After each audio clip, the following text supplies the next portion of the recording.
See, so they buy a new ship for the UNP. But with the same old driver, some man they call Bandy. Because the first ship to go straight. This man steering like a BNK. 50,000 US disappear. Union and ball corruption. Next to this she house for ammunition. Stood on a call. Ross Maraj ball. Lawrence Maraj showed up from behind a wall. Pandy, the jail is waiting. Pandy, all your thieves enough. Corruption in USC, so everything that already. All your fire tree men just hold. So we abandon ship. We not staying on it. And very slow. Pandy no. Robbie say that you've got to go.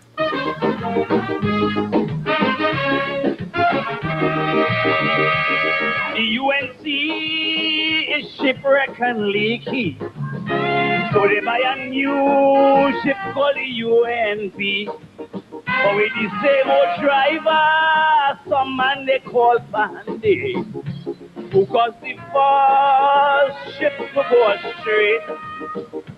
This man steering like a BNK. 50,000 US disappear. Union and ball corruption. Next to this she house for ammunition. Stood on a call. Ross Maraj ball. Lawrence Maraj showed up from behind a wall. Pandy, the jail is waiting. Pandy, all your thieves enough.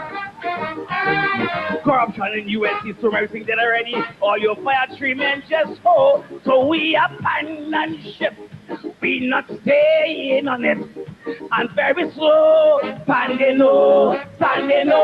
Robbie say that you've got to go.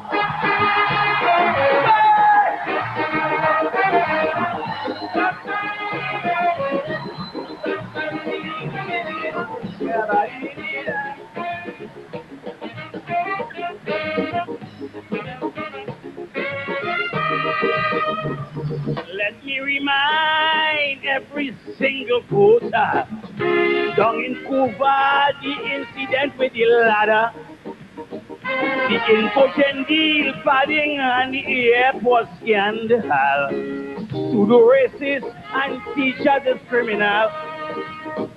He couldn't take and go 800,000. Big apartment in Kensington, kitchen at the last, white tongue, where the money gone. Come now up front and talking tripe. When she go Aruka, she go understand what is real type. Pandy, the jail is waiting. Pandy, all you say enough. Corruption in UNC, so everything that already. All your fire stream just go. So we abandon ship. We not staying on it. And very slow. Sunday no. Christmas Eve, boy, you had to go.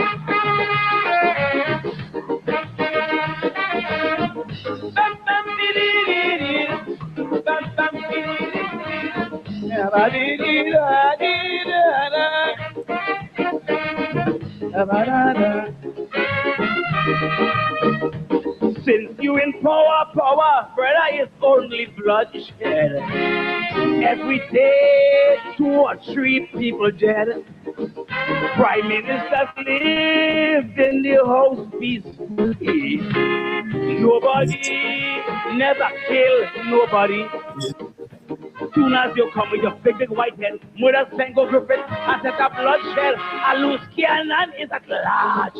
A dictator is in charge. For corruption, you go be charged. You're going to get a cell phone, so damn right. Bandit, the jail is waiting. Bandit, all you take enough. Corruption in USC, so everything that already. All your fire treatment just go. So we abandon ship. We not staying on it. And very slow. Bandit no. Robbie say that you've got to go.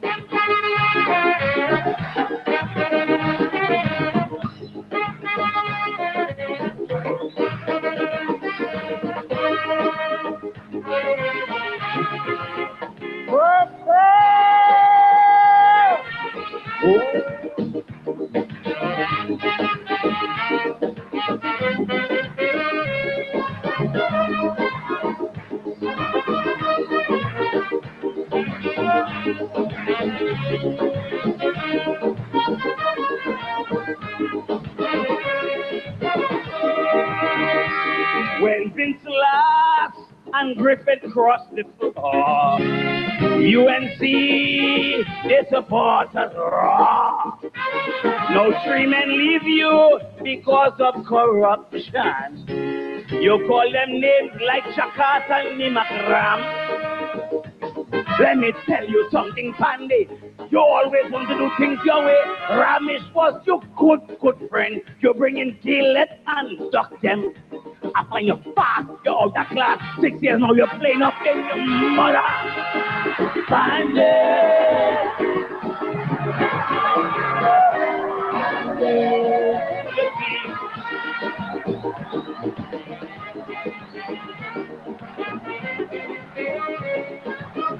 Mr. Western Rollins, the Croco!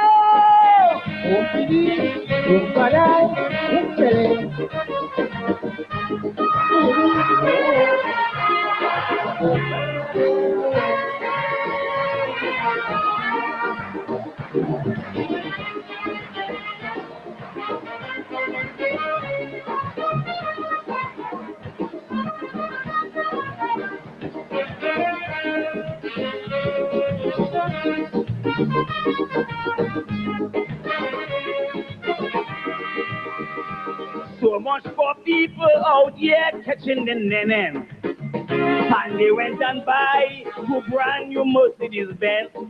Lying and saying how he didn't know about it. Bringing the blame on his son-in-law Griffith. If Griffith doing things and he hushing up him out, he must be doing other things he don't know about. I told him to go and drive in style. Was only for a short while. Put oil and gas, polish and things. I know he had to give it to Patrick Manning. And the jail is waiting.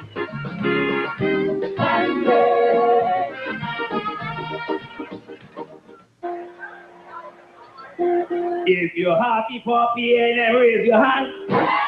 If you're happy for PNM, raise your hand. If you're happy for...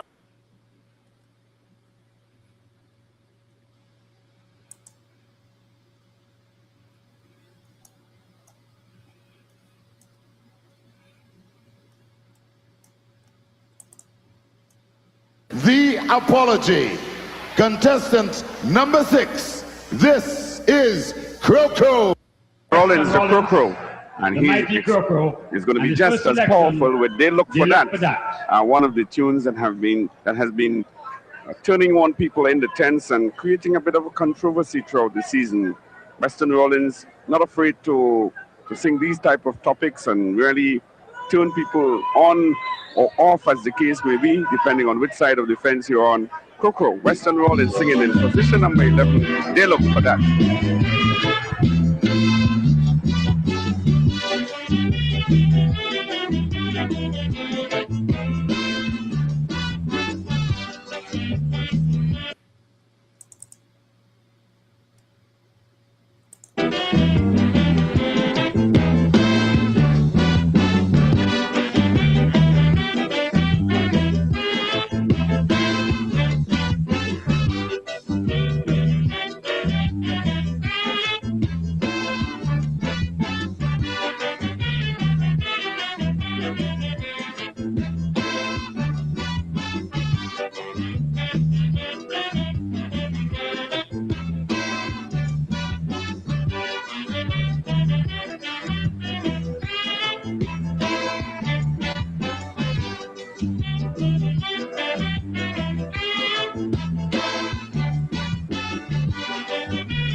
November 7th, I see black man cry. No blood still running from black people's eye. But I remember when a sun rise, African rise. And I beg black man, please open your eyes. While I was singing and busting me liver string, black man asking me where Atlantic plays. Then they put their 14th finger on the shelf. So today, black man, you must blame yourself. But when I sing, they never listen where Coco say. Black man's mentality gone Spectrum and PSA. Big lyrics I sing in, they wouldn't listen to me. Black man telling black man, oh black man, come out to party. I remember when I sing Sham, we don't want it. Me say black brothers say Coco, you singing shit. So they say through my fault while you strike your heart. Black man, all you look for that. I wonder why black man always want that kickstart. Black man, all you look for that.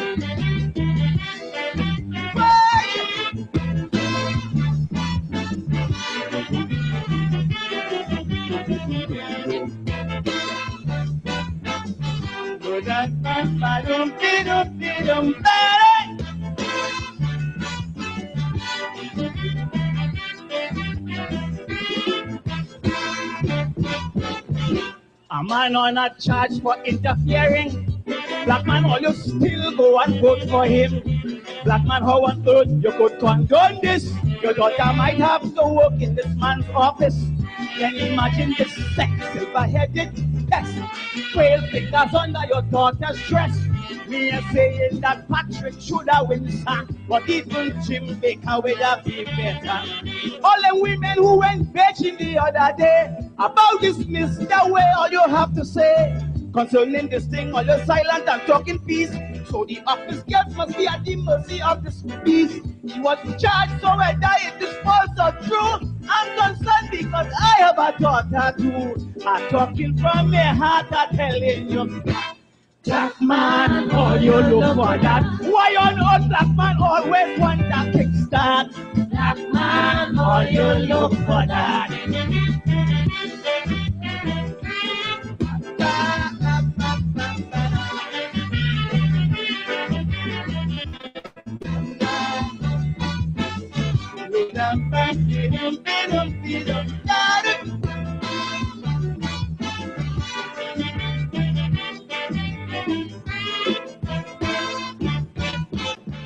Tobago, I was really annoyed with you, but I realized all you get gets two. Who would have believed both of them with a side with Panday and give away Tobago's best holiday? Them two go and sit down on the wrong table and then look for the best for the old Tobago people. But all you cannot quarrel, all you cannot fret. That's what you ask for, that's the way you get. We still love Nelson and Calypso Rose. The world know we honestly recognize those. Like you're a great footballer with Aston Villa. We always show love and respect to that fella. But all you smile when Robbie married to Pandey. I hope all you understand where Satmarat say. If he thought I marry a black man, he drop ship. Black Tobago, all you look for that. Mighty Masquerades done and Ricky Jai start. Tobago, all you look for that.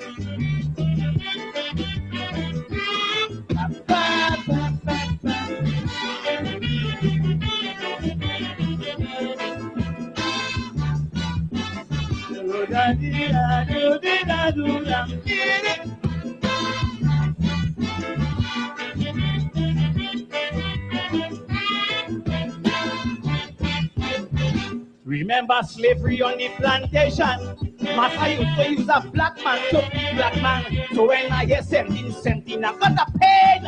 I say, oh God, black man go beat black man again. But black man give black man soup. But black man want harm. Black man intention is to pressure his own black man.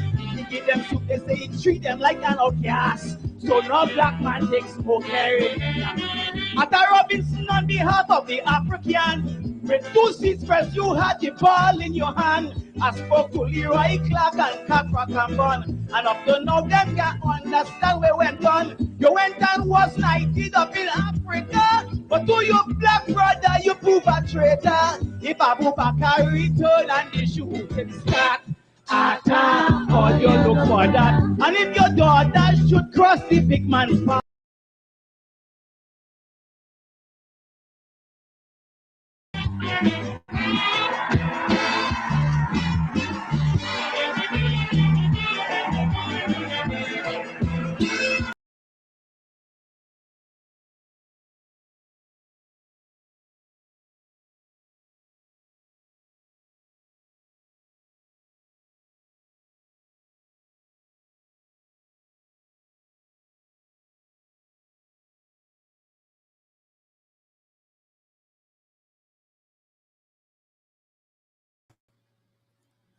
the managed man of Calypso, Weston Rollins, the Crow.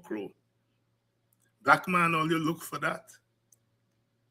I wonder why black man always want a kickstart.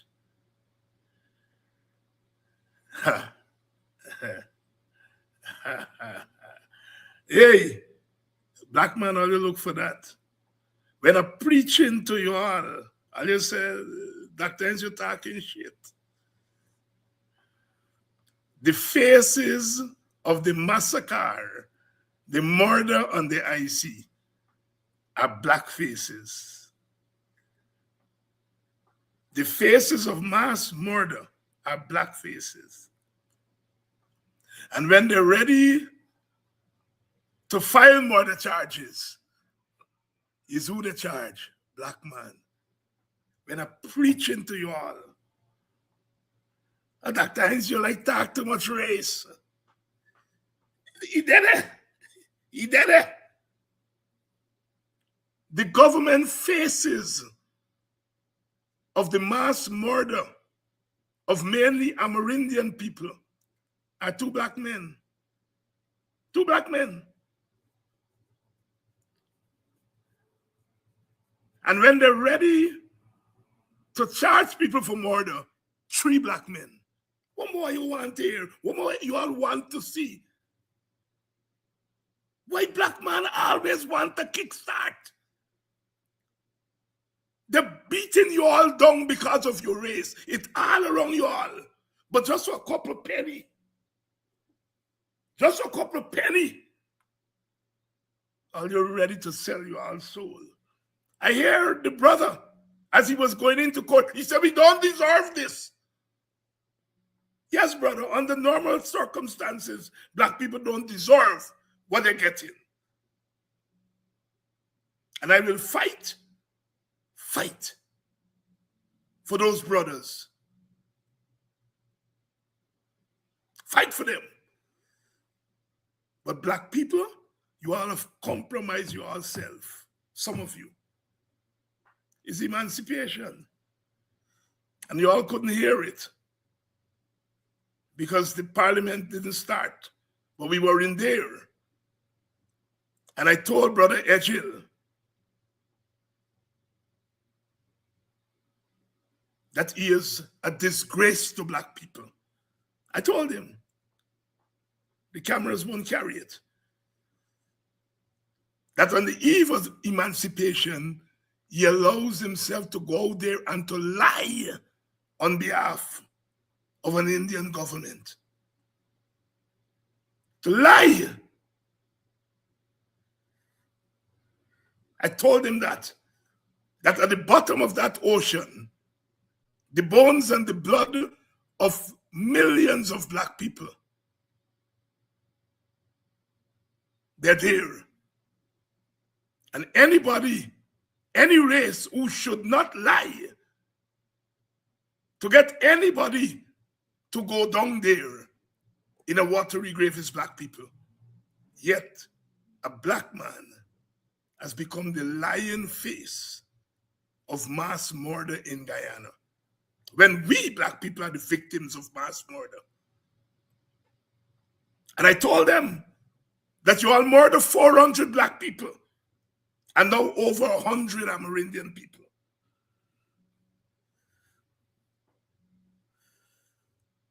I tell them, black man, why you all always want to kickstart?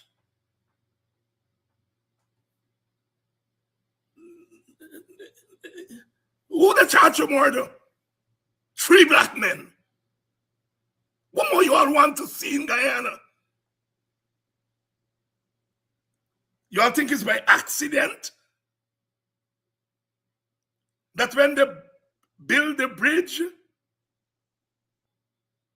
and they want to show the shiny side of Guyana, you see Indian faces.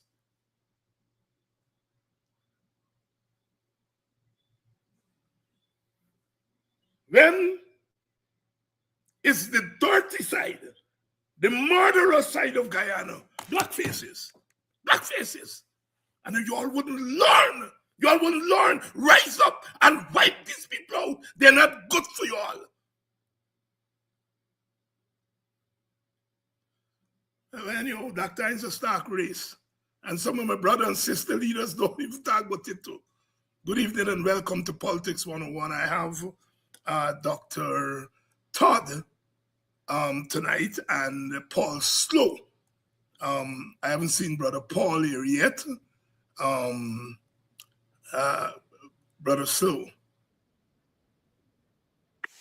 going to be in shortly.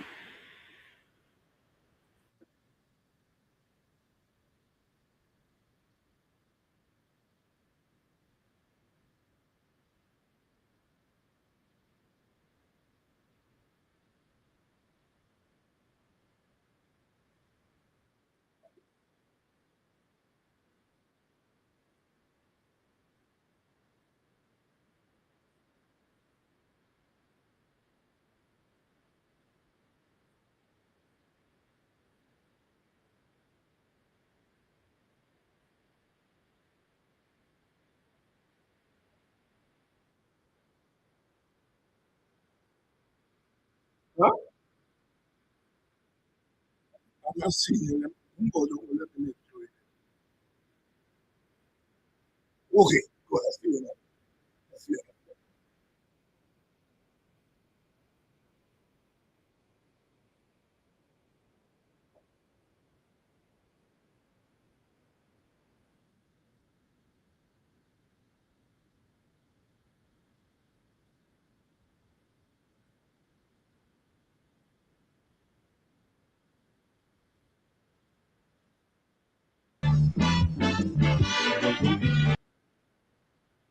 All right, I think we got Brother Slow here with us.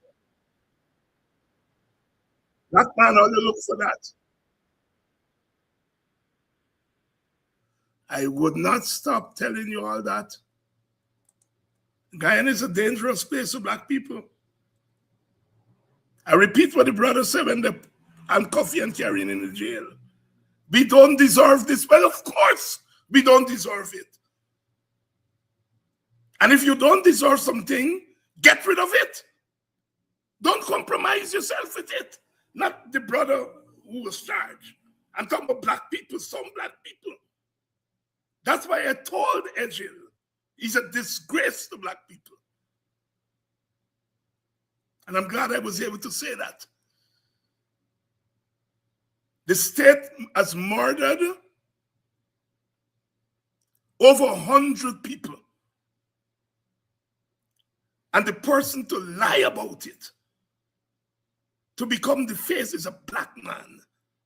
If anybody should not take part in mass murder, should not justify, should have nothing, tell Jack Dio and Ali, Lewana, you all go up in front. But no,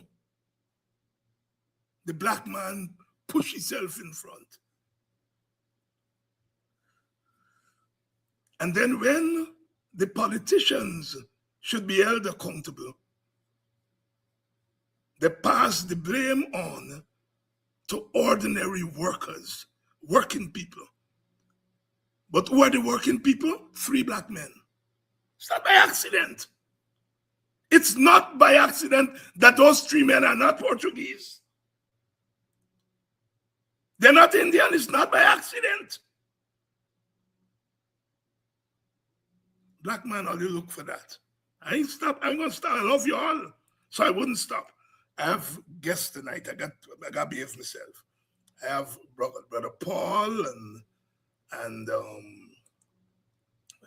brother Dexter Todd, and we are going to be talking in particular about the charges that were brought by the government. Of course, when we get in trouble with these things, we turn to Brother Paul Slow and Brother Dexter to tell us what time of day it is. And they're here. Let me bring them in.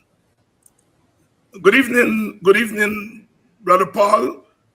Good evening, Good evening, Dr. Doc. Good evening. Good evening, Doc. Good Good evening to all the viewers.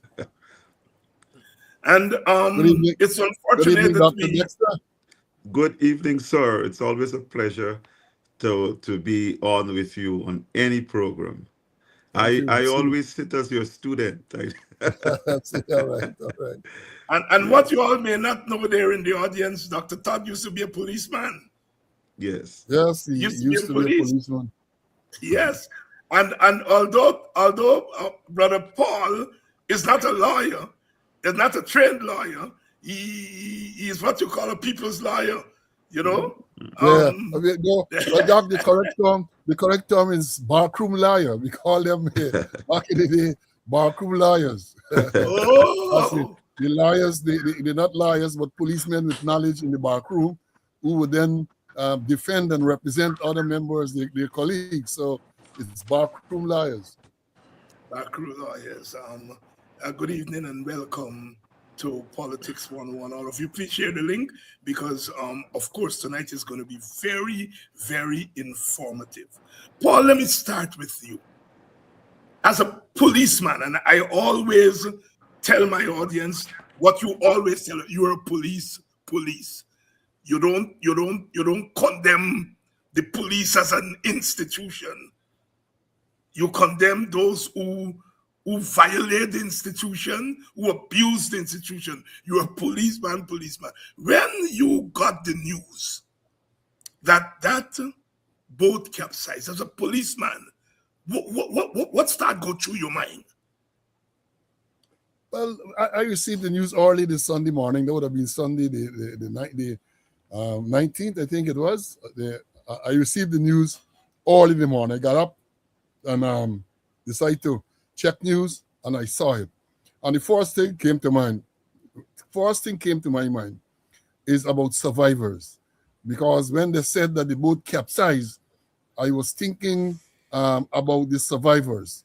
I was also thinking, because anyone who follows the travel in that area knows that boat normally has a lot of people on it, a lot of people, including children and women. And my thoughts went out to them. What happened to them?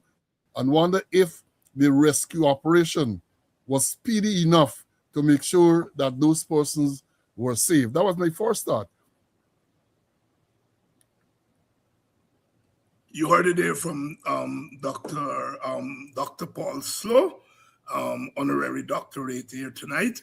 And Dr. Todd, the same question for you. When you got the news, you are a lawyer, and once a policeman, as a policeman, old police. Of course, Paul taught me that you get two types of old police. Yes. So you are both one type of old police and a lawyer. What went through your mind when you first got that news? Thank you, Dr. Hines. I think I was, and I still am, very much traumatized by this incident. I think it is definitely not one that I have expected to see in my lifetime. And I know both of you, Dr. Hines and Mr. Slow, who are my seniors, this must be deeper, because this is not something you have experienced at all in the lifetime of Guyana. I mean, we have had tragedies before, but never of this magnitude. And I think more and more as you know, you listen to the families and you listen to the survivors, you cannot just get your mind off of what would have been the last moments of those who perished. I mean, it is really sad, and I think it hit home more because, you know, some of our most vulnerable people perished. Many children, and babies. And I saw how some of them were lifted, you know, out of that water, and just shortly after, just buried in that manner.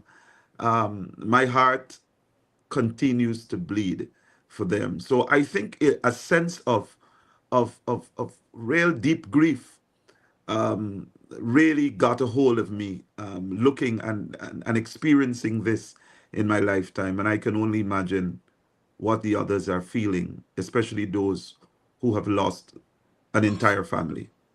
An entire family. Gentlemen, you know, one of the first things you learn as a student of politics is that government was created to do things for people that they cannot do for themselves. I want to repeat that for this audience. Government, the idea of government that eventually became a reality, was that we needed an institution to do things for people that they cannot do for themselves.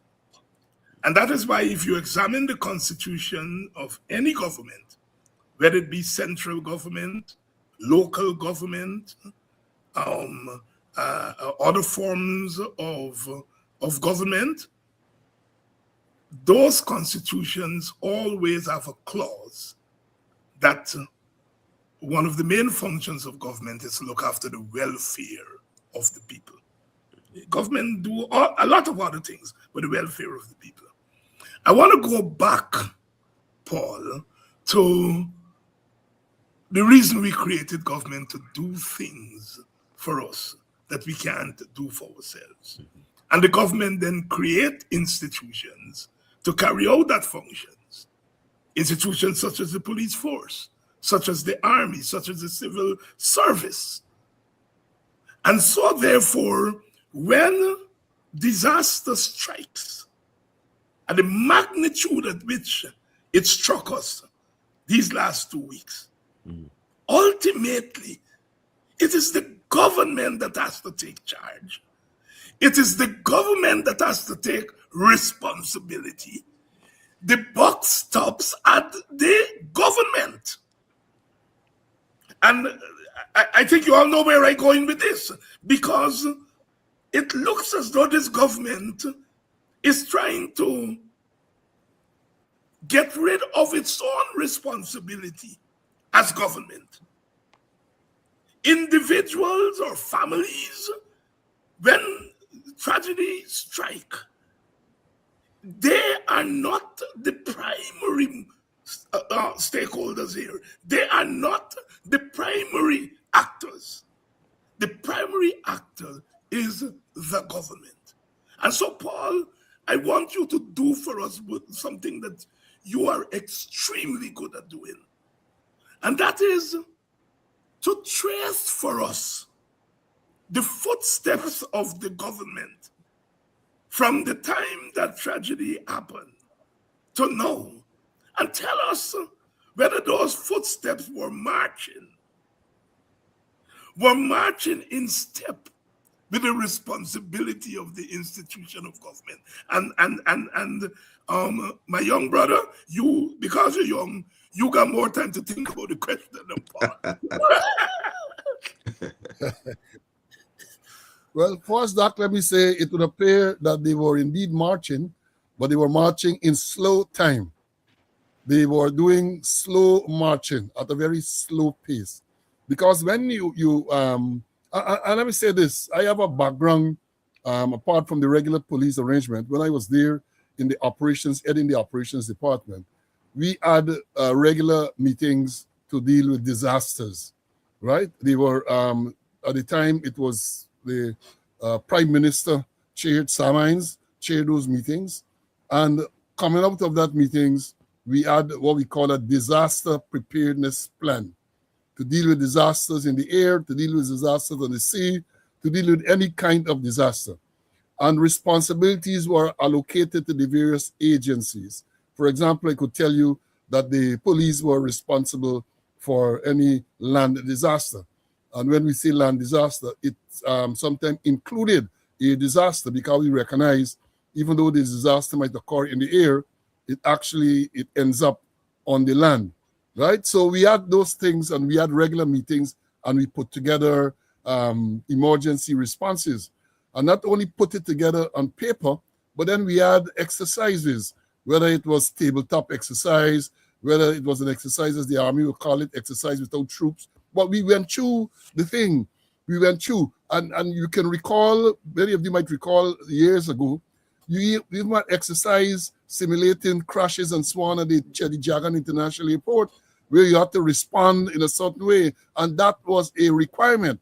I don't know if those things go on now. But when this, if you're to follow the steps as we try to trace it, we understand that this boat should have sailed around 3-something the Saturday afternoon. Due to some difficulty, they said apparently it was stuck, and it is believed that the reason why the boat was stuck at the wharf or the port in Georgetown was because of the load. It couldn't move off because the tide might have been a little low, and therefore it was on some bank. Some of the survivors have said that. So it did not actually move off until 4-something the afternoon. Now, once it set sail, then at some stage they encountered difficulties, and they understand that a signal was received at the control tower at exactly 11:01 p.m. They were very precise about that. Now, once that signal was received, there are certain things that have to be put in place immediately, right? And it is a bit disappointing that from what we are hearing, that the first set of people weren't rescued some 5-6 hours after. So it clearly showed that they were not prepared and mobilized for some type of disaster. They're not. And then we hear the talk about Jerry Govai, I think, he had to fly over and to see some distress flare and all of that. But the point is, if the boat was properly, the vessel was properly equipped, signals should have been sent, should have been emitting from the vessel so they could have pinpointed the exact location. But seems a lot of things went wrong. So eventually, all right, Sunday they started to rescue people and so on. And the most surprising thing to me is that the very Sunday, we learned that the pilot survived, the captain rather, the captain survived, and the first mate. And the same Sunday, this is a survivor, a man who obviously is traumatized. He's arrested. He is arrested. So no counseling for him as a survivor. He's arrested. And then, of course, they're telling us that he was checked. This is what Bishop Ejel is saying. Same Sunday, they came to announce that he was found to have been, his bloodstream had marijuana and all that. From the outset, it would appear as though after this thing happened, as you rightly pointed out, government is a government responsibility. The boat is owned by them. The people on the boat are employed by them, so they can't escape responsibility. But they try to shift the blame almost immediately. So the blame was that the captain and the next man was had marijuana in the that's the narrative that they wanted to send out there very early, and then to hear the bishop the very Sunday, I think it was, this man is definitive, very arrogantly definitive. 116 passengers and 17 crew members, 133. The man was look, and you know, it comes all back to my training, because my training would have told me that so early in this disaster, you can't come with them definitive figures and so on. You cannot be so definitive, because the thing is fluid, the thing is evolving. And so he was caught in that. And then when you tell one lie, you got to find yourself telling other lies to cover up the lie. And that is exactly what has happened. That is exactly what has happened. Dr. Todd, let me bring you in here.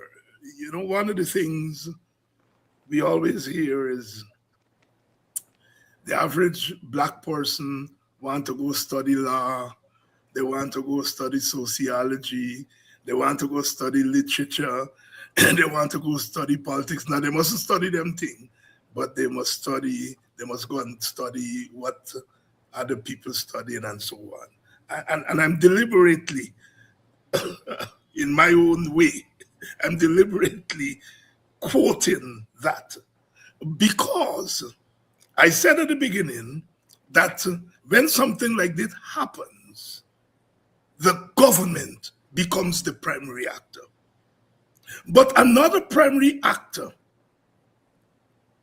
is the person who interprets for the masses of people what the rules say, what the law say, because law is really a conflation of rules in a formal way.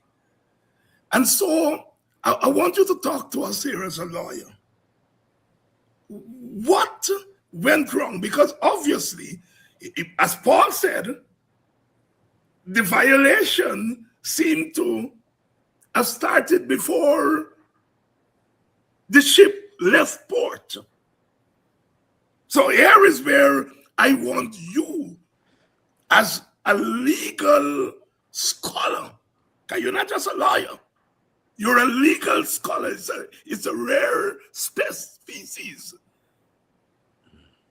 Tell us where the violation of the law began, and then do as Paul did, walk us through how that violation, if you see it as a violation of the law, has continued to haunt this whole tragedy.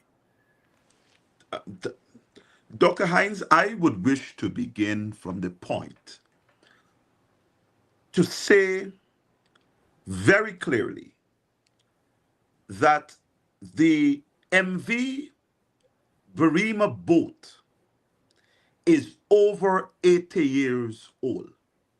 That's the first thing.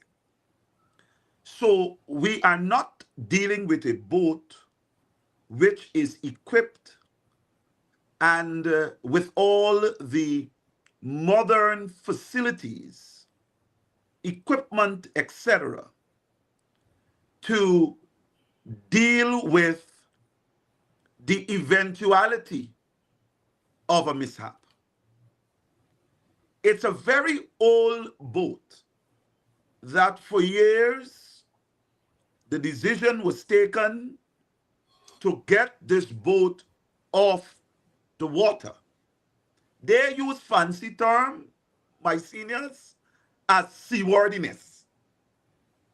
I am saying clearly, so that our viewers will understand, that the decision was taken, the recommendation was made to the government of Guyana. The PPPC government received recommendations from experts that this boat should be off the water tops onto the dry dock because it was a recipe for disaster. It is a policy directive, and that is how you cannot divorce the subject ministers and the government responsibility here. It was the government's decision executed through the subject minister that this boat is to operate. Whatever little repairs are to be done, whether it is adequate repairs, etc., it is to remain on the water tops. Now, this boat, in the eventuality that there would have been a failed engine, developing engine problem, government supplied on that boat a generator to be able, because the generator on the boat was not working. Government knew that this boat must make a 27 hours journey. Not a 10, not a 5, 27 hours journey out of Port Georgetown. And therefore, it is the government's policy. It is the government's regulations which says that the boat must be manned by a captain and a mate. And while the boat must be manned by a captain and a mate, there would be a shift system. So at the time of the sail and the unfortunate incident, the captain who is charged with the capital offense of murder was not in charge of the vessel. Now, I have heard ridiculous arguments, some which burns my ear, especially coming from the Attorney General, that the law says that the captain is the responsible for the boat. If you can't have it both ways. You can't want to rely on international law, international standards, but you yourself have set policies and regulations which would obviously break that protection or that international guidance in which a captain must be on board that vessel and be in charge of every single thing that is happening on that vessel. It is not the captain who decided that a shift system will operate. It is the government of Guyana. Then you cannot say if a man is not responsible and he has a time off. Imagine. And this is what the government does not want the people of Guyana to know. That within that 27-hour sail, there was a shift system which allowed the captain to go, take his rest, relax for over 6 hours without having any responsibility for that vessel. The captain gave a very clear guideline and understanding of what happened. That number one, during this incident, he was not in charge of the vessel. Number two, by the time he got out of his cabin and recognized that the boat had canted, he was the first person to have fallen off of that boat. The first person. And he could have only been hearing screams, and in his screams, he would have been hearing the calls by the other members of the crew for help. Now, I want to walk for a minute you through the fact that government one knew that this boat was not operating at any standard level. I hear this big argument, and persons in the public domain are talking about this issue of weight, whether the boat was overloaded or whether the boat was not overloaded. There is absolutely on MV, the MV Marina boat, there is absolutely no method, system to test weight. None at all. No scale. No one has to record weight. There is a loading line. So you can have any amount of weight on this boat, but once it passes the loading line, once the goods or the cargo passes the loading line, the engineer or the captain will say stop. The captain doesn't have, and if you look at the system again, which is outlined by both MARAD and supported by policies by the subject minister of works, you would recognize that every single person with responsibility for loading, if there was a load which of course was taking down the boat, the only responsibility the captain has is to say, no, that can't go. Or move it on another side so it can be leveled. But he can't tell weight. So when you institute a charge of murder to say that the boat was overloaded, I will say one thing. Bring up the boat and bring up the evidence that it carried more weight than is prescribed by law. You cannot want people to be held accountable by law when you yourself do not set the law. I call on the Attorney General, talking a bundle of nonsense. I call on the Attorney General to present to this country what is the weight limit of the MV Barima boat. What is the weight limit? There is none. The captain worked for 4 years and he has never seen a document. He has never seen anything to indicate that this amount of weight must be taken by the boat. Had that been done, the next reasonable question to be asked would have been, how do we test? It therefore means that you have to now outfit this boat with more equipment to be able to tell us or to tell the captain what weight. You are charged 3 persons, holding them accountable for causing the death of many Guyanese people when you have not given them the tool.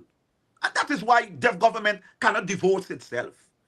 You can't say because of the fact you just wake up one morning and you decide a tragedy has happened and you all of a sudden come up with some policy and you're saying I must be held by that policy, and then you want to use international standards. International standards is good. International law is good. The ISO standards are good. The IMO standards are good. Government might have signed on to it, but I am sure there is absolutely no way any international licensing body can come and would have licensed the MV Barima. That boat should has broken every single licensing authority, every single licensing regulation. That is not the responsibility of the staff who is compelled to work it. That is the responsibility of the government of Guyana. And that is the responsibility of the subject minister.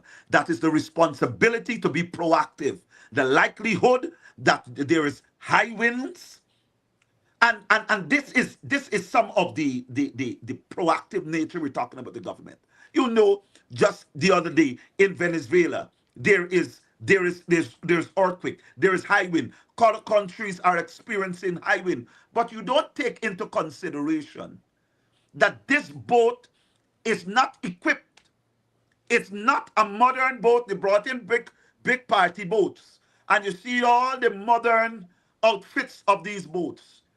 And you don't envy. Now you want to hold the people who operate that to the same standard as you want to hold the boat and the captain for this old Perenge. This old Perenge that you send sailing up the river, the Essequibo River, for 27 hours with our Guyanese people. Guyanese must be outraged. Dr. Dexter Todd and Dr. Dexter Todd here. You all see why you all continue to and you all children to study law, yeah? Don't let people talk you all out of what is. If you come from where we come from, we're always up against laws and state that fighting us, and we can't get this kind of expertise to defend us. Send you all children to study law. And don't let people dictate for you all what you all must study. No. You listen to Dr. Todd carefully. The state, the government is primarily responsible for a state boat traveling on the water. It's not the the captain. It's the government that is responsible.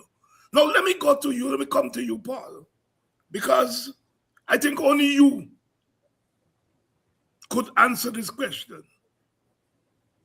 At what point does an agent of the state, the captain and the crewmen, they were all agents of the state. As a policeman, you were an agent of the state. And we have dealt on this program here a lot with extrajudicial killing. At what point an agent of the state becomes responsible for actions in his or her own name and not in the name of the government and the state? You get me there, Paul? Well, perhaps only in your private capacity. I guess only your private capacity. If you're on duty, then you're not in your private capacity. So the state is responsible. And as you use the analogy with a policeman is there. If he does anything whilst on duty, then the state is, the government is responsible. He's acting on behalf of the state. Whether he's acting correctly or incorrectly, the state has to bear the responsibility. And therefore, coming back to the MV Borimo, the captain and crew members were there. They were not there in their own capacity. They were there acting as agents of the Transport and Harbors Department, a department of the state. So therefore, when anything goes wrong, you cannot divorce the Transport and Harbors Department and the subject minister and the government from the tragedy. You just can't happen. These men were not there on their own jaunt, so to speak. They were on duty. They were on duty, and if anything happens, as I've said before, while they are there, anything untoward, as we saw happen, the government is responsible. You cannot, right? Let me understand this thing in management. In management, as you would know, Doc, we talk about delegation of authority. You delegate authority, but you retain responsibility. So even though the captain might have been authorized to sail the vessel and others would have been authorized to do things, the government remains responsible for the action or the operation of that vessel. You just can't. No matter how you twist it and turn it, you just can't. They just can't, as they are trying to do, separate themselves from the incident. It is not logical. You want to tell me, all right, who benefits in terms financially from this thing? The money going to the government. All the freight thing and the passenger fares is the government. So how come the government now is not responsible? The money wasn't going legally into the people's pocket. And I say legally because allegations are made about us as a cow that went on. And we are not talking about that because even with that, it is the government responsibility to us. Even with that, right? Because they have a responsibility to make sure that proper systems are in place. Not only write down something on paper, that is only part of it, but you have to make sure that whatever is written is adhered to scrupulously. It is your responsibility. Your responsibility. You know, gentlemen, let me editorialize here for a second. We have seen this government very eager to protect errant policemen involved in extrajudicial killing, to protect them as agents of the state. And now, these men who were running that boat, they are also agents of the state. But the state is very quick to kick them down. The state is not even waiting for the rest of the society to protest and so on. They're saying, you're guilty. So they're prepared to protect policemen gone berserk, but to kick people who operate in baskets that they give to fetch water. Because that's what happened. I don't mean to be insensitive, but the boat obviously was a basket given to these operators to fetch water. And they're prepared to throw those people to the wolves. Double standards. I just want to point it out. Paul, I'll come back to you. So The DPP advised that charges should be made against these three men. Talk to us about it, because you know the police better than all of us put together. The police now comes into play. Yes. I had to listen carefully when you said DPP. I thought you said the PPP. So I thought you said that the PPP recommend charges, but then I thought myself. You're on form. Now let me say this. Yes. Because I've been mulling this all along. What would have happened? At some stage, very early in the game, and I've been saying this, the police, I have been urging them that very early you have to get statements from, starting with the survivors. Yes. You have to get statements from the survivors. I learned that they were, after arresting the captain, Ejil and them talk about statement from the captain. If you arrest a person, that person has no obligation to give you any statement.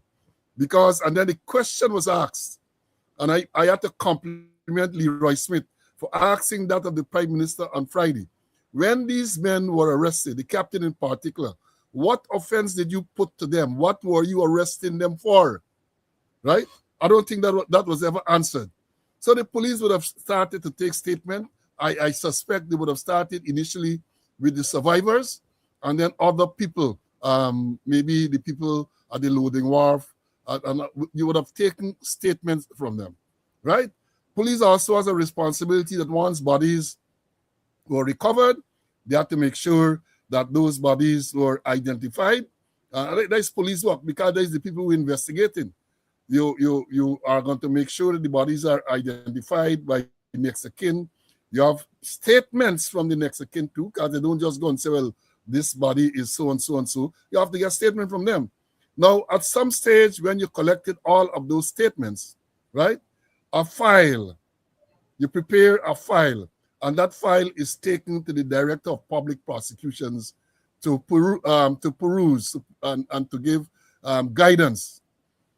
It has been said, well, some people said that in the file, maybe there would have been a report. Somebody write a report, and that would have been sent to the Director of Public Prosecution. And the report is going to be usually written by the most senior person conducting the investigation, right? They'll write a report. It goes to the DPP. I am willing to bet, I am certain, that when the police wrote that report and took it to the DPP, they did not recommend the charge of murder. I suspect they may not have recommended any charge at all. They just put the statements together, put together a report that would have been taken to the DPP. The DPP said that having perused the file that was presented to her by the police, she decided that a charge of murder was the appropriate charge for those three men. That is the DPP's decision. And the DPP under Article 187 of the Constitution is the ultimate authority in criminal prosecutions. So there's not a question whether she asks the authority or not. She does. But the question is whether or not that is the appropriate charge of regards to the elements to successfully prosecute a charge of murder. And we learned that from basic training that murder, you have to have malice aforethought. That is it. I mean, there are certain subtleties that we're not going to necessarily think now, but you have to have malice. You have to set out to kill or to cause grievous bodily harm, and then the question of murder. So, as we said, and Dr. Todd will bear me out here, you have to have two main elements, what we call the actus reus, the guilty act, and then you have to have the most important part is the mental element, the mens rea. You have to have that intention. So the question is asked, if you're saying that there's the act, yeah, the boat went down, so you might want to say that there's the act. Where is the mens rea? Where is it that these men who are charged with murder intended? You're saying that when they set sail from Georgetown Port, they set out intended to kill those people? And if they did not intend at that time, you're saying that during the course of this journey, before this incident, they formed the intention, because don't forget, they are charged jointly. They are charged jointly. So basically, you're saying that they acted together to commit this this heinous act. And let me say this, because I said it today on my program. I recall there was a matter some years ago, around 2006, I think. Henry Green was the commissioner, perhaps sometime shortly thereafter. And an allegation of rape was made against him. And an investigation was done with the aid of some people from Jamaica came to assist in that investigation because they wanted transparency. And a file was sent to the Director of Public Prosecutions. And before the Director of Public Prosecutions, the same Director of Public Prosecutions advised the police that Green should be charged with rape. Green preempted everything and moved to the High Court. And I think it was Ian Chan. Ian Chan asked the Director of Public Prosecutions to justify our decision to charge Green with rape. Because you know what he said? And I'm sure Dexter can put the people into the work. You know what Ian Chan told the DPP? The fact that you might say the file presented prima facie evidence is not sufficient for you to charge. The question must be whether there is sufficient evidence, reasonable evidence to gain a conviction. That is what Ian Chan said. And therefore, he ordered that the matter should be discontinued. Again, in this instant matter, you are charging with murder. You're charging with murder. All right. Where are you going to get this conviction from? Where are you going to prove the mental element? The act is perhaps easier to prove, but where are you going to prove that these men, when they set out, basically you're saying they set out on a suicide pact? Because remember, they are survivors, and only by the mercies of God that they survive. So basically, you're talking about a suicide arrangement where they deliberately decided that they're going to sink this boat and survive. But this thing is so ridiculous. It is ridiculous. And contrary to what the Attorney General said last night, nobody is saying that maybe action should not be taken. Nobody is saying that. Nobody is saying that. What people are saying is whatever action is now being taken is premature. You announced that you are putting together a commission of inquiry to inquire into this matter. Why rush to charge? Why rush to charge? And I believe, and that is rhetorical, because I believe why they rush to charge is to prevent these persons from main witnesses. These are key witnesses. The only two surviving crew members on that boat, the only two surviving crew members are before the court charged with murder.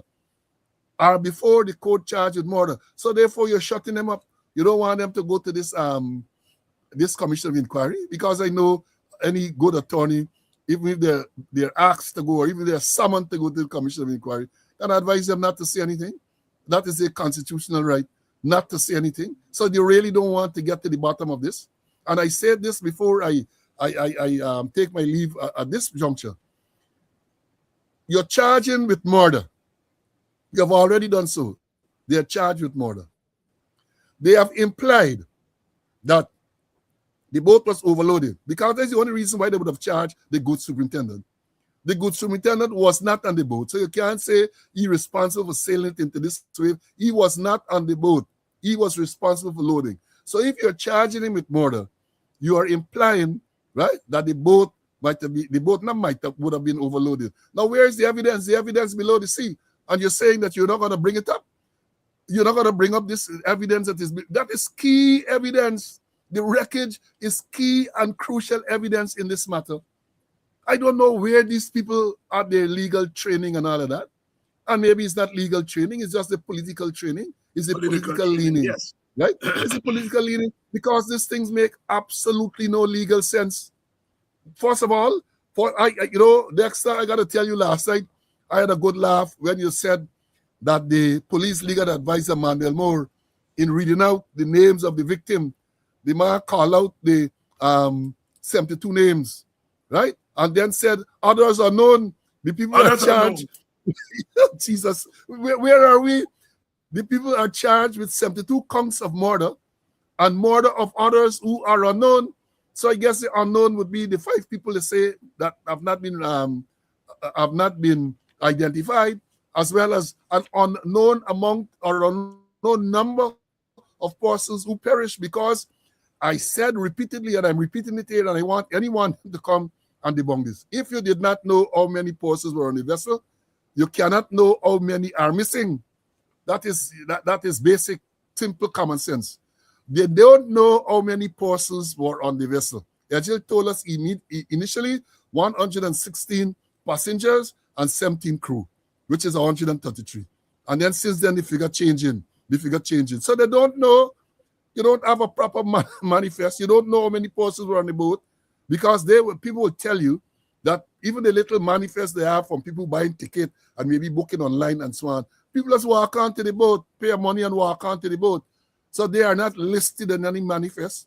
So if you have people like those on the boat, how do you account for them? I mean, if the people, and they again admitted that one, when they rescued some of the people were rescued, then they discovered those persons, 32 they said initially, were not on the manifest.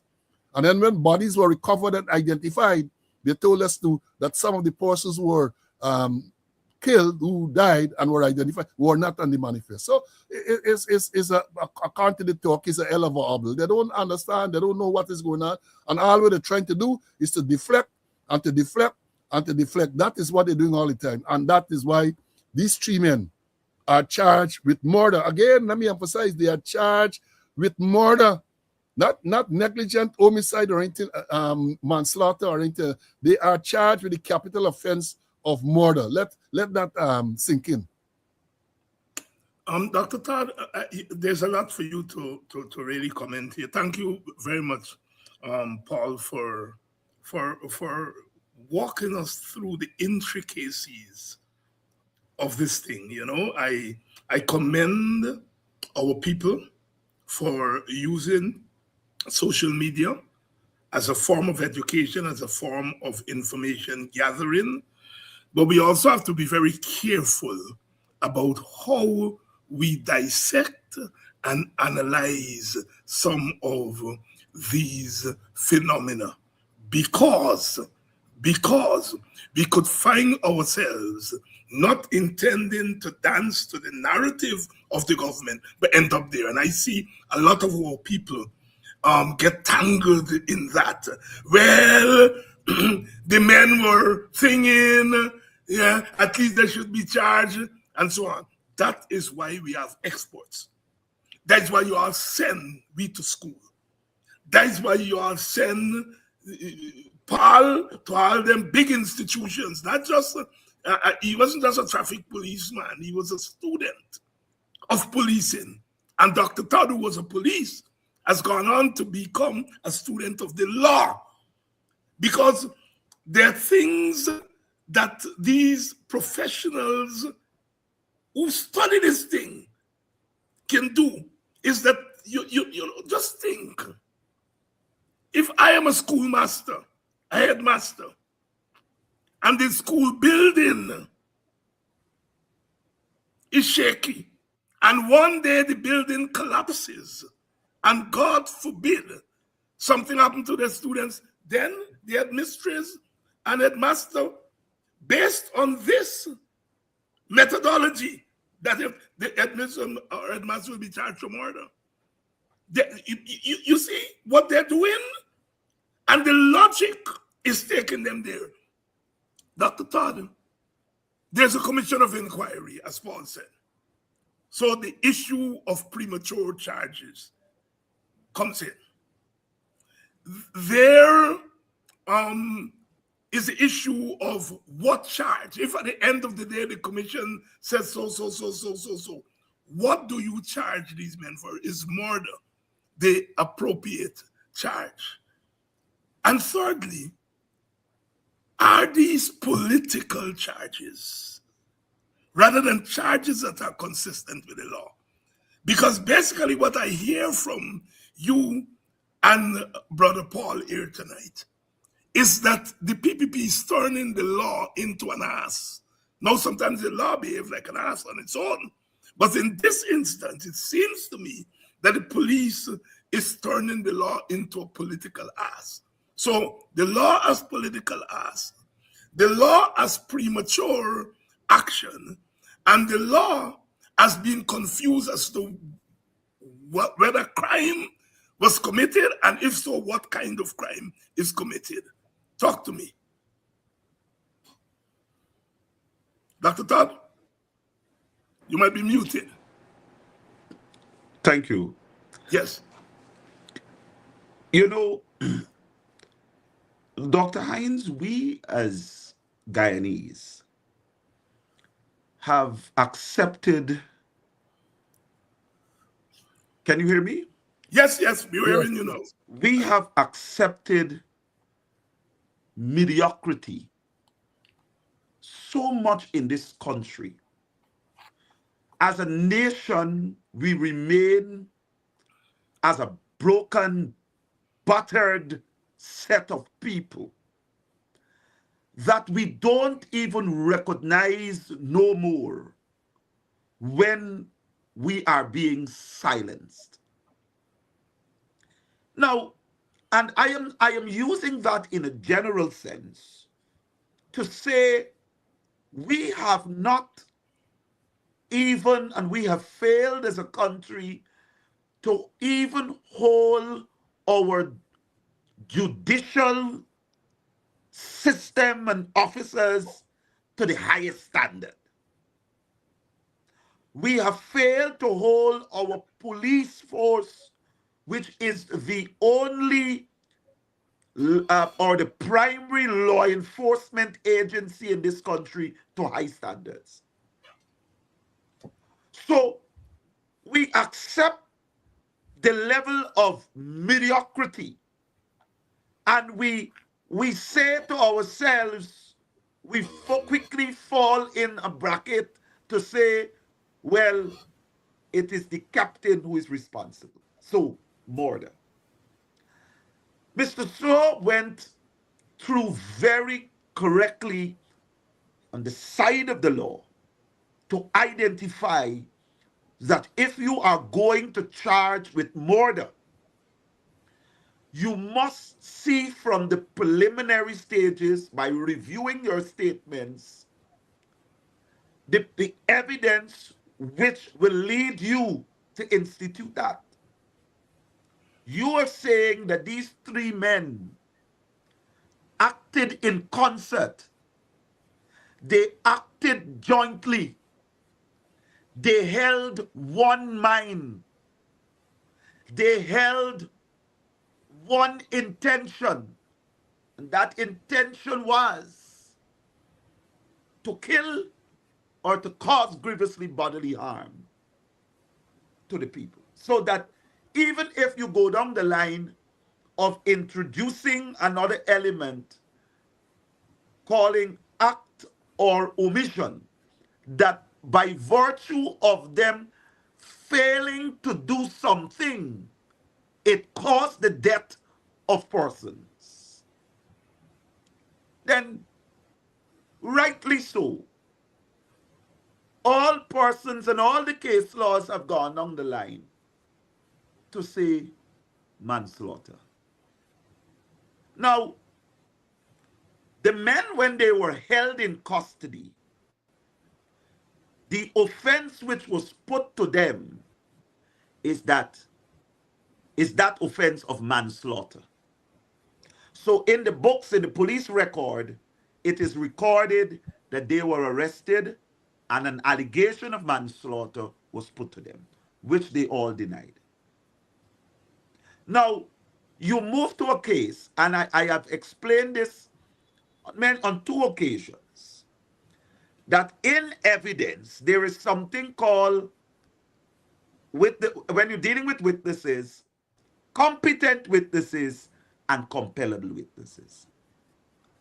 They are all competent witnesses, but by virtue of the fact that you have instituted charges against them, and they are not or should not say anything because they must be able to wait until they have cleared their names, they cannot be compellable witness under no circumstances. Now, these, as Mr. So rightfully identified, these are two primary persons who at one point in time would have been in charge for the operations of that vessel, to speak to the commission. But you have silenced them. There is another principle in law that all parties must have considered. Latin maxim, sub judice, meaning that if a matter is before a court, as it is now, a charge of murder is against 3 persons, you cannot interrogate their conduct at another forum. No law permits that. And the commissioners, which I rather suspect will not evade or escape the mind of the legal team, that the commission can potentially be stopped by law from examining and publicizing anything which touches and concerns the men who are having been charged for murder, because there is a competent jurisdiction which is examining their conduct, which is examining the acts, which is examining on an evidential basis the circumstances surrounding the incident. So I disagree on all principles of law with the Director of Public Prosecutions, who has professed that these examinations can be done on a parallel basis. Cannot. It means, therefore, the commission may very well have to review and identify the terms of their examination, which will not touch and concern liability at all.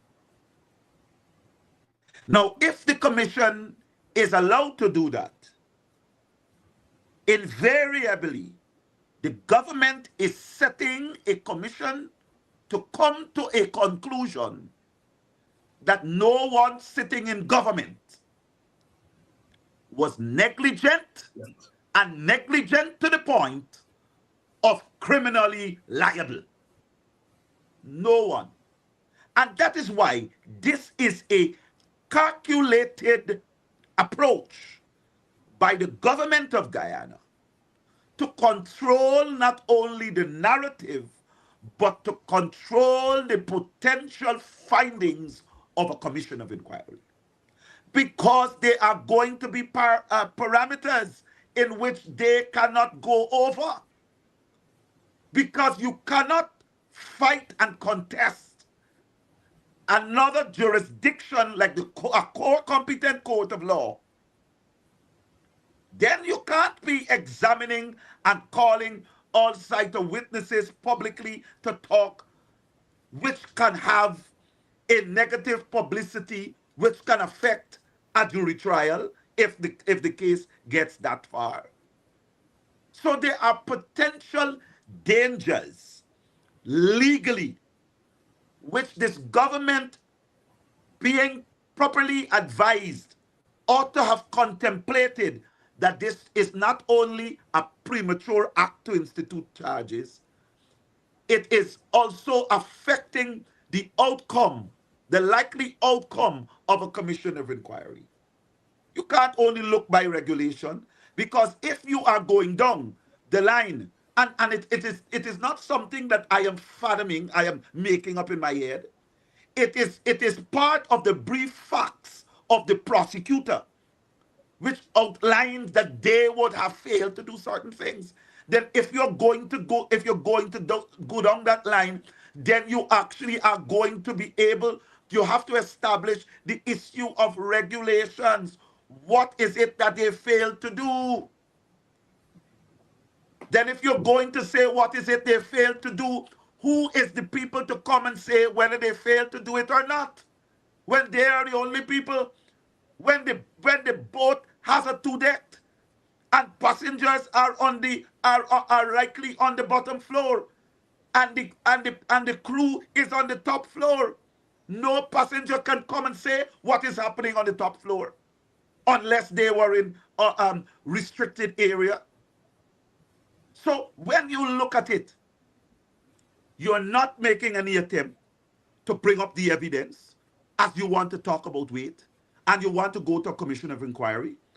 You hurriedly charged and instituted a bad charge, a premature charge, in which the investigations are incomplete, and the prosecutor proudly informed the court.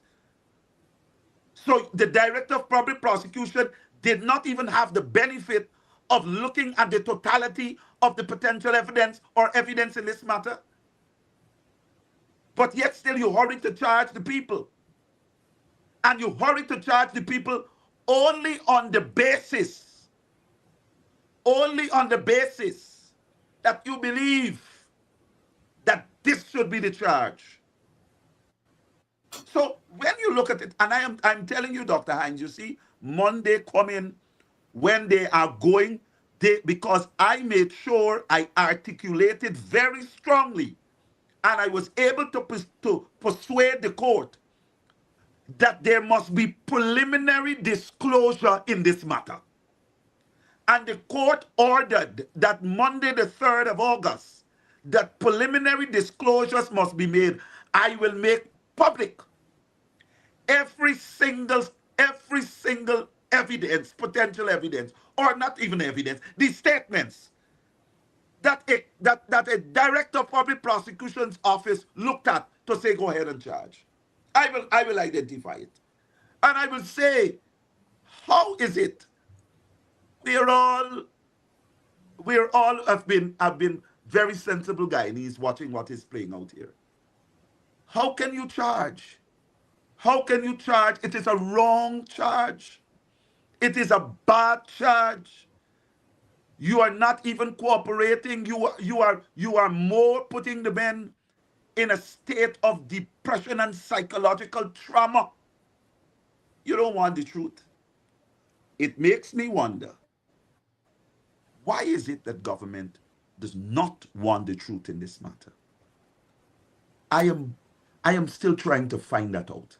Dr. Dexter Todd here, and you all heard it here. You all heard what Dr. Todd said. The Commission of Inquiry is not to get to the truth about what happened. It's a Commission of Inquiry that is set up to clear the name of the government. And Dr. Todd, you and I were at the Arthur Chung Center on Monday, where the National Assembly was called insensitively. And we demonstrated. But we got a chance to look our colleagues on the PPP side in their faces and to observe their body language. And I think you will agree with me that you saw arrogance, but you also saw some scared people there. You saw some confused people there. You saw some cunning people there. And so all those emotions are playing themselves out there. And the one thing that has come out is that they're going to fight this thing to death to make sure. It's very clear. They're going to fight this thing to death to make sure that their names are cleared as individual and collective actors of the government. I think you will agree with me that we saw there, we would be dishonest to say that we didn't see a sense of righteous sympathy for what has happened. I saw some of that, but I saw the arrogance. I saw the cunningness. And I saw that PPP thing, that we're not giving an inch. And we're going to fight this thing down to the end. Am I out of place there, Dr. Todd? You're muted.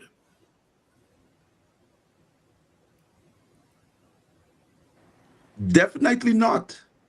We all saw and witnessed, I would call it, the pomposity of these individuals, of the government.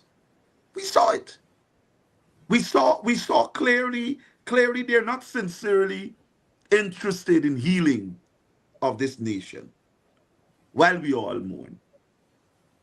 And there is nothing that they can come to the floor to say that the opposition did not reach out a friendly hand to offer all resources, all support, so that we can be able to arrest this situation and deal with this tragedy.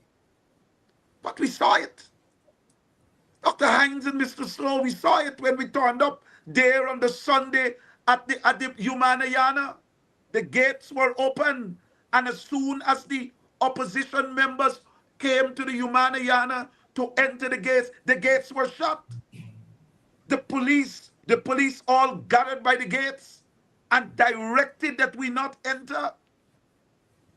We saw that one Win MP was already in the Humanayana, sitting there, and in an attempt to get her out of the Humanayana, someone of the PPP poured a glass of water on her, poured the cold water on her to get up and get out. That is a lesson. That is a lesson how they see us. That is a lesson. They think that they're dealing with dogs. They think that they are the ones who are dealing this country, and that is why I say we sense and we have seen the level of pomposity of this government. They're pompous. They're powerful. Even in the face of this tragedy, they demonstrated arrogance, ignorance, right through. We saw when we get to Essequibo, the minister just passed and saw that our brother Sherrod Duncan was attempting to look at all the different areas so that there can be accurate information coming to our people. Lock him up. Confiscated the drone. I had to leave. I was in a court matter. I had to leave all the way in Georgetown. Hired a boat to get to the Essequibo. And I loudly declared on the phone as the other MP held it, well, I am coming. And I demonstrated if this is what they want, it is not going to go down easy. Were there to help. Not once. Not once. All they want, everything is go back to normal, man. 3 days of mourning. 3 days of mourning, 3 days of mourning, now go back to your normal life. Go back to your normal life. You talk about the arrogance. You talk about the uncaring behavior and posture of this government. Look, they give, and it's not across the board. Some of the people who they perceive not to be their supporters, because I have evidence to show that everyone was not treated in the same way. We had one woman who lost her child, her son, who was the breadwinner of the family. She is sick. And they told her the body is at the parlor. And they're only giving her 300,000 Guyana dollars. But the parlor is charging her $340,000 to do the cremation.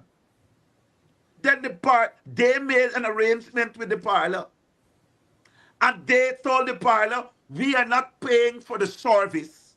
So if they think they want to come and sing and clap and give eulogy, how the person was good and so on, they have to pay their own money. So the parlor told her that she has to pay 60,000 Guyana dollars per hour if she would like to have a service.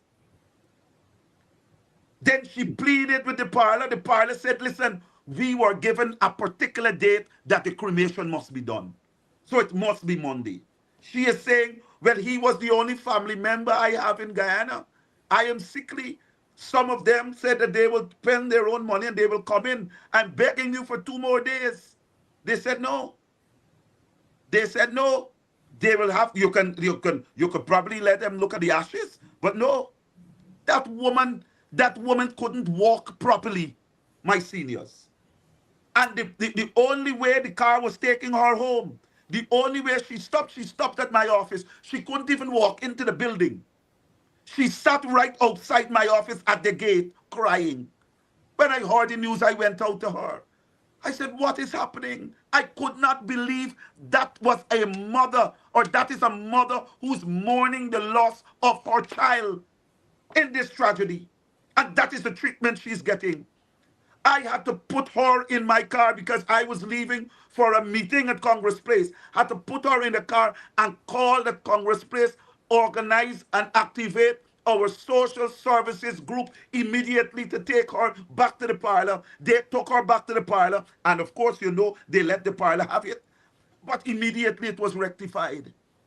And she was given some form of support, not only. And today I'm hearing that they put everything together to be able to assist her in whatever other expenses. But yet still, this government moves around and makes it look that they are working with the people and they're caring about the people and that they will work with them through this very, very dark period in their life. No, it's all talks. It's all talks. So Dr. Hines, my senior, that attitude that we witnessed in the parliament, I didn't expect anything better, because the evidence is there to show that they don't really care about people. They might express care for 1 and 2 persons where they believe that their mass support comes from. So they might put on a show. But let me tell you something. In their heart, they see it. Okay, that happened. Let's move on. But we are not going to see Guyana that way again. We are not going to see our Guyanese suffering again like this. And so I support the call that we're standing up to this. I support it.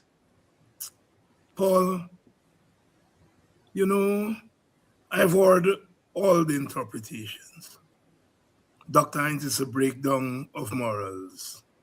Dr. Hines, God, gone pan holiday. Dr. Hines, these people are engaged in swapping, in blood sucking. Dr. Hines is a breakdown of law and order. It seems as though every other day there is something that reaches crisis level. Adriana Young, that story is not even gone yet. And we are in here dealing with another incident of mass proportions. You, I am sure, at your church days, is it a breakdown of law and order along with a breakdown of morals, along with a breakdown of governance itself? Or is it one of those or two of those? Help me, my brother. All of those, doctor. All of those. All. You have, and I comment on it frequently, right? You have lawlessness all around. Lawlessness in the government. You have lawlessness in almost every facet of life. Look what's going on the roads. Chaos on the road. People driving anyhow. People walking anyhow. It's a breakdown in discipline in the society. And I have said repeatedly, you cannot divorce that, you cannot separate that from what is going on by the people who we put there to lead, all this allegation of corruption and all sort of thing, this thing where people can do whatever they want and get away with it. Minister's son take the government vehicle, drive it, crash it into some canal, nothing happens. Minister's son accused of causing death by dangerous driving, file sent for and docked, nothing. So it's all around, it's in every area. And because it is in every area and you have people who there in government that don't know how to govern, that is a part of it. Look at again, coming back to the traffic thing, which is there to me. I perform the functions of traffic officer. We call it traffic chief on 2 separate occasions. And therefore, traffic is there to me. You have the president making all kinds of statements in relation to traffic. Since December 9, 2025, president came out with statement to say that they have been able to identify all the persons who have acquired the drivers that license illegally. What has happened? Nothing. Months ago, the president came out again with the same thing, said they have identified 1,600 persons and they're going to write them letters for them to explain. I mean, the thing is laughable. The thing is laughable. You have identified persons who have broken the law, and the president, no less, is telling us that they're gonna write them for them to explain how they broke the law. It's corruption and corruption all around. It's all around. So the breakdown that we see, if you look on social media, almost every week you see fighting with schoolgirls and schoolboys, fighting. We know when I went to school, you had the differences. It used to be settled on Friday, an organized exchange, and then somebody come there and nobody want to show the first blow. So some wicked man fire burn me on, and whoever fire burn me on. Yes, and whoever hit it got to show the first blow. That was it. But friendly fighting. Look what goes on when they have raids in the schools. When they have raids in the schools, you find all sort of implements, scissors, you find tie guns. Why would the children be going to school with those things? They're doing tailoring, they're not seamstress, right? It is a breakdown of morals, it's a breakdown of law and order, and they don't want to admit it. They don't want to remedy it because they benefit from that. So that when, for example, the same thing that I said about the minister's son, if you had a society that is governed by the rule of law, the minister's son would not have been able to drive a government vehicle into a trench and get away scot-free. But they want this type of arrangement. So when something like that happens, you can call somebody and tell them, say, look, cover this thing down for me. And you get that. You have so many cases. You refer to the one, Dr. Todd referred to the one in Essequibo, Sheriff Duncan, where ministers are giving police illegal orders and they are carrying it out. I saw yesterday, Monday, when it was Parliament, Monday at Parliament, police stopping parliamentarians from going in and said they can't go with picket and that. There's not police duty.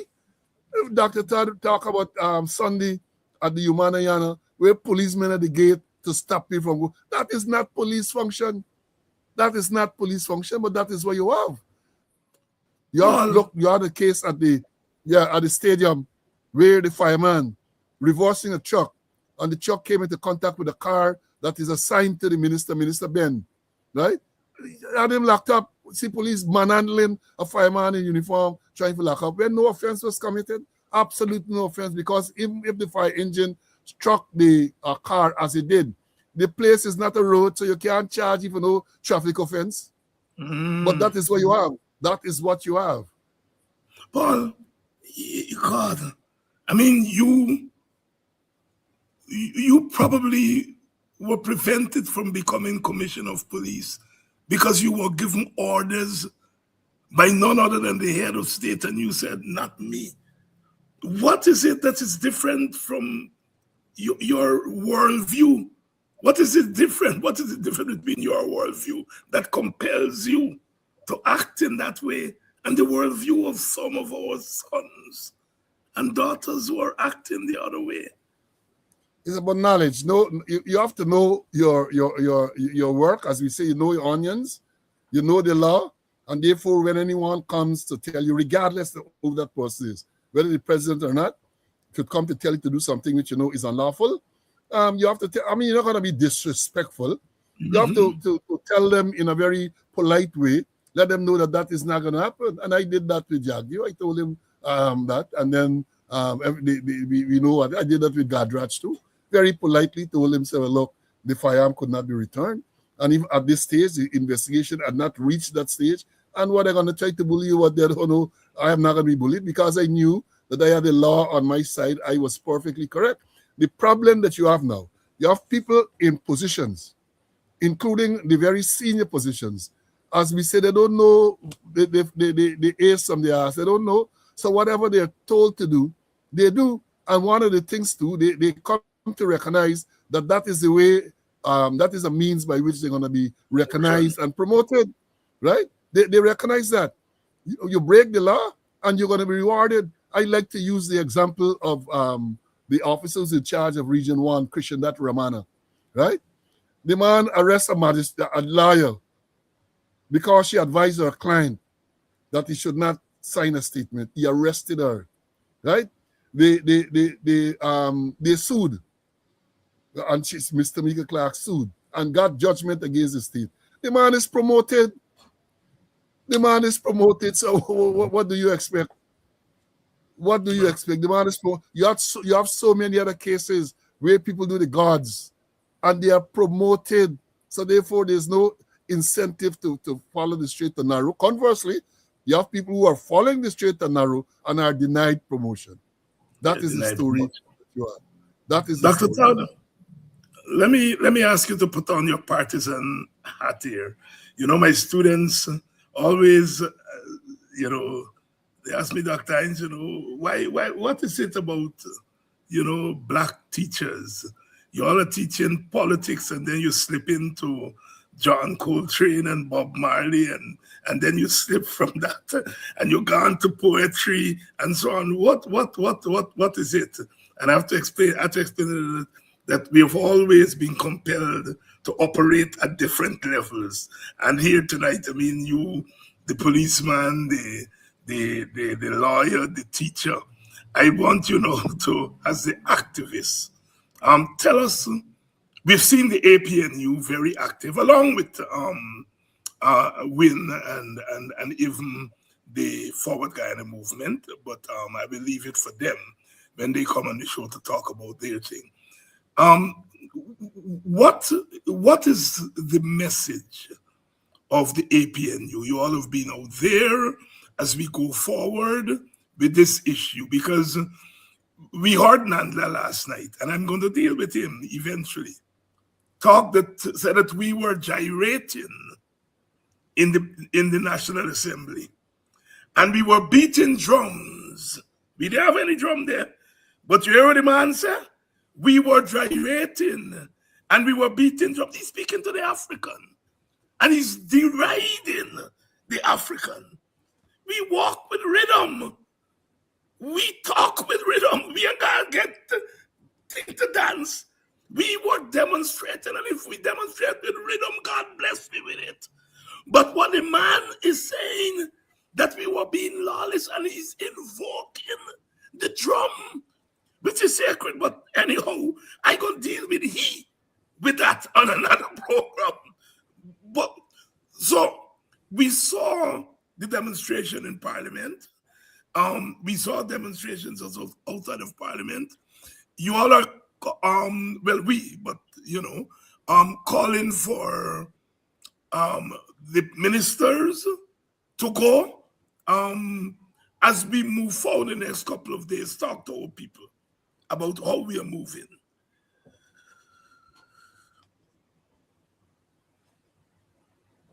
Yes, you have to unmute, Dr. Todd. We're not. Dr. Todd? We're not sure whether he's hearing us. Thank you. Yes, go ahead. Thank you, Dr. Hines. Dr. Hines, I believe our position is very, very clear. And we support every right-thinking Guyanese who hold the same view that the government is responsible for this tragedy. And we will not support government attempting to have scapegoats or persons to throw the blame on. The murder is a wrong charge. And we are saying that it is the government's conduct and actions which has caused this tragedy.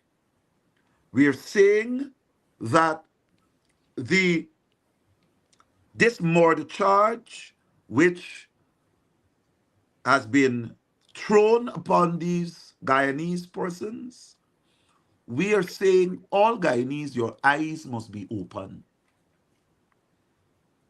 I know, Dr. Hines, you have a lot of the old slogans and jargons and to really let the people know that you got to open your eyes and see that this is a government that is prepared to throw you under the bus when anything goes wrong. You better start opening your eyes now.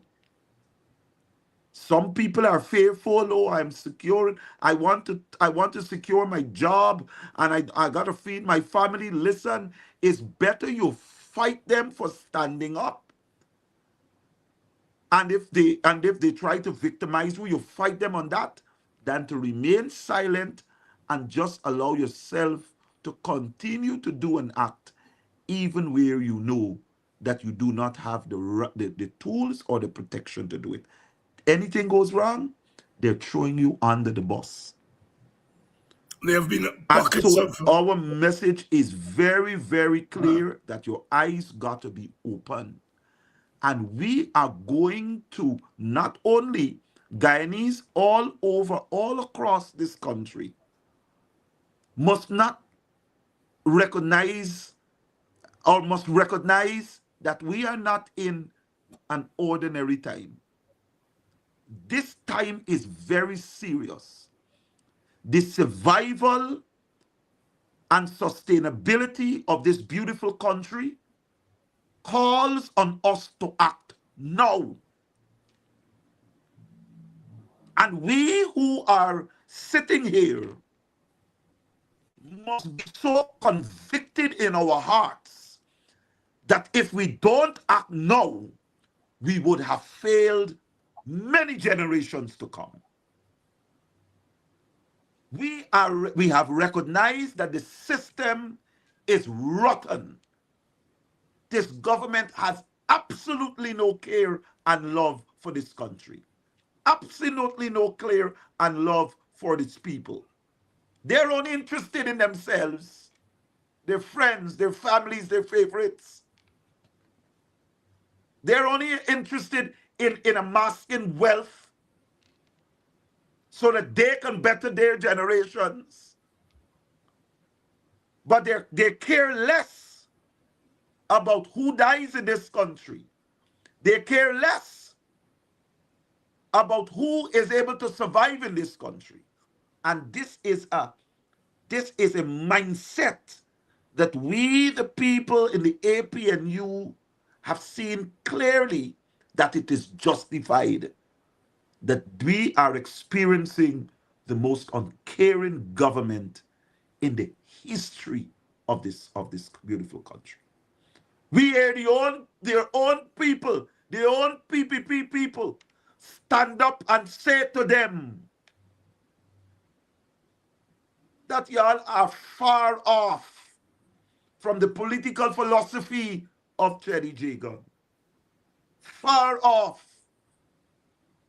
And I have been following very intently the comments made by the president as he was trying to advocate to our people that you must not remember or focus on the history. That is not only a dumb advice, that is clearly an intention to try to create a new culture and a new understanding where the people don't understand their own identity. It is an understanding and an appreciation of our history, which is going to call on us to recognize where we are, who we are, where we have come from, and where we are to go. And so that type of approach that Adi is trying to tell our people, don't focus on history, don't remember history. You can't don't remember history. That locked in your history is your identity. Locked in there. And you must understand the struggles. You must understand what our parents fought for. You must understand the struggles, and you must appreciate where we are and where we cannot return. That is what you have to do, where you cannot return. And the APNU is very cognizant that we will not return to the days of slavery. We will not return. This mental slavery that they're putting people in, where they are silencing people and people are frightened, are afraid to talk. You're enslaving your people without them even knowing that they're being enslaved, because they're making you dummies. You can't talk. They're gripping you by the level of power that they're exhibiting. They're gripping you with fear, that you must be fearful of them. That is the beginning. That is the beginning of your enslavement. Then they will walk on you, all over you. But you know what? This tragedy is a wake-up call. Is a wake-up call. And we are recognizing that they didn't even stop. They went even further to institute charges wrongfully against men who they very well know they are not the person responsible for it. So that's our call. That's our call. That's our posture. That's our posture as APNU. Thank you very much, my Fighting to save this country from one of the darkest periods that it has found itself in. And we got to fight the people who believe that they are masters and they have come to enslave us. We have to fight them. So if they think that this is going to be the greatest rebellion that they will ever see in their lifetime, and if they have read about it in the books, they are going to see it in the natural, because we will not allow our people to be enslaved again. We will not allow Guyanese to be treated as rags and unvalued. So that is our call. That is our posture, and I'm proud of it. Dr. Dexter Todd, one of the new faces on our political landscape. Fighting words. Fighting words. I hope we're paying attention. Brother Paul, you're retired. You served your country honorably. Your country did not reward you with what you deserved. And here you are continuing to teach, continuing to witness for us. Every day, every week, every month, every year, we come face to face with these demons. And I'm sure there are times that you want to just roll over and go to sleep and read books about new policing methods and perhaps write your memoirs. But you come before this altar of resistance, day in, day out. You soldiered with your brother, Mr. Conway, who God called home, and you continue to do this. Why? Why? Because, Doc, it is necessary. You know, I have been fortunate to have over the years exposed to a lot of, in terms of policing, a lot of training. I have a wealth of experience and so. And I have come to learn a long time now that when you share experience, you don't lose it. It's not something finite that you give up it and you lose it. As a matter of fact, the more you share, the more you gain. And therefore, I believe that I owe it to the Guyanese public, policemen in particular, to share my knowledge. And as I've said before, it is unfortunate, well, not necessarily unfortunate. The method might be unorthodox. And the reason why the method is unorthodox is because I am considered a person non grata. So whereas long ago, I would have been invited to do presentation and lecture to the officers and share my knowledge, my wealth of knowledge with them, that no longer happens formally. So I'm using my own forum to make sure that the knowledge is shared. And I can tell you this, the forum is growing and growing rapidly because people recognize, policemen in particular, recognize that they have something to learn, right? They have to learn.